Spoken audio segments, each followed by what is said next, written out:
میرا سوال یہ ہے کہ اسلام میں یوگا یا میڈیٹیشن کا کیا حکم ہے؟ کیا یہ جائز ہے ایک بہتر ہیلدی لائف جینے کے لیے؟ پہلا حکم، ابتدائی حکم اور پرائمری حکم جو اس کا یوگا کے سلسلے میں ہے کہ یوگا شریعت میں اگر محض ایکسرسائز، باڈی فٹنس اور ایک فزیکل ایکٹیویٹی کے عنوان سے ہو تو حلال ہے، جائز ہے، اس میں کوئی حرج نہیں ہے۔ لیکن کچھ صورتیں ایسی ہیں کہ جس میں یہ یوگا حرام ہو جاتا ہے، ناجائز ہو جاتا ہے اور اس سے گریز کرنا ضروری ہوتا ہے۔ سب سے پہلی صورت یہ، یوگا کسی پرٹیکولر مذہب کے لیے آئیکن بنے اور ایک مذہبی ایکٹیویٹی ہو، محض ایکسرسائز نہ ہو۔ ایسی صورت میں خاص کر جب کہ اس مذہب کو اسلام ریکگنائز نہیں کرتا ہے تو جائز نہیں ہوگا۔ خصوصاً ہم دیکھ رہے ہیں حالات حاضرہ میں کہ یوگا کو محض ایک ایکسرسائز کی شکل میں نہیں پیش کیا جا رہا ہے، بلکہ ایک کلچر، ایک آئیڈیالوجی اور ایک مذہبی عمل کے طور پر اس کو پیش کیا جا رہا ہے۔ تو ایسی صورت میں بہرحال ہمیں اس کی طرف توجہ دینی ہوگا اور اس سے غور کرنا ہوگا اور ایسے کاموں سے اپنے آپ کو بچانا ہوگا کہ جو ہمارے رچ اسلامک کلچر سے ہمیں دور کرے اور ایک دوسرے ایسے کلچر سے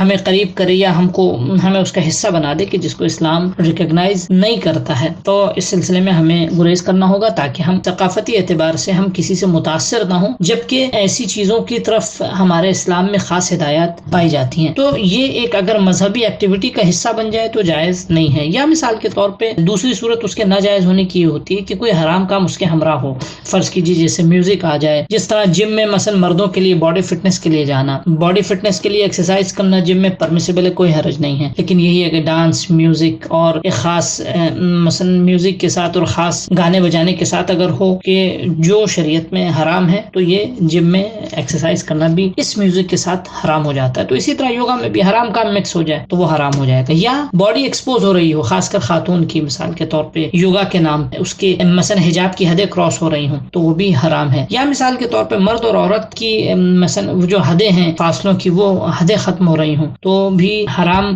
کے مبتلا ہونے کے سبب جو ہے یہ حلال کام حرام ہو جائے گا۔ رہی بات یہ کہ مثلا یوگا میں کبھی میڈیٹیشن ہوتا ہے اور انسان جو ہے میڈیٹیشن کے ذریعے اپنے نفس کو تمرکز دیتا ہے، متمرکز کرتا ہے، فوکس دیتا ہے اپنے نفس کو۔ تو اس سلسلے میں خود ہم میڈیٹیشن سے کیوں، ہمارے علماء، عرفاء، بزرگان دین، آیت اللہ بہجت جیسی شخصیت، علامہ طباطبائی جیسی شخصیت، امام خمینی جیسی عارف شخصیتیں، انہوں نے ہمیں راستے دیے ہیں اپنے نفس کو متمرکز کرنے کے لیے اور اپنے ذہن کو خدا کی بارگاہ میں فوکس کرنے کے لیے۔ ایک بہترین راستہ مراقبہ کا، انسان جو ہے اپنے دن میں، یہ ایک دن میں نہیں ہوگا، پریکٹس ہوگا، اپنے 24 گھنٹے کی معمول میں کم از کم کچھ وقت اپنے خدا سے مخصوص کر لے کہ جس وقت جو ہے وہ کسی دوسری چیز کے بارے میں نہ سوچے، اپنے اور اپنے خدا اور اپنے خدا کے رابطے اور اپنے خدا کے درمیان جو دوریاں ہیں اس کے اسباب اور اس کے ریزنز کے بارے میں غور کرے۔ اور یہ آہستہ آہستہ پریکٹس اگر انسان کی ہو جاتی ہے تو انسان کے اور اس کے خدا کے درمیان کے فاصلے کم ہو جاتے ہیں اور انسان اس مادی دنیا کے ناجائز تعلقات سے دور ہونے لگتا ہے اور اپنے خدا سے قریب ہو جاتا ہے، کہ جو کہ ایک میڈیٹیشن کا اہم ہدف ہونا چاہیے۔ اور وہ شاید ہم دنیاوی میڈیٹیشن میں اس چیز کو ہم نہیں فیل کر پاتے ہیں، لیکن اسلام نے یہ راہ حل دیا ہے۔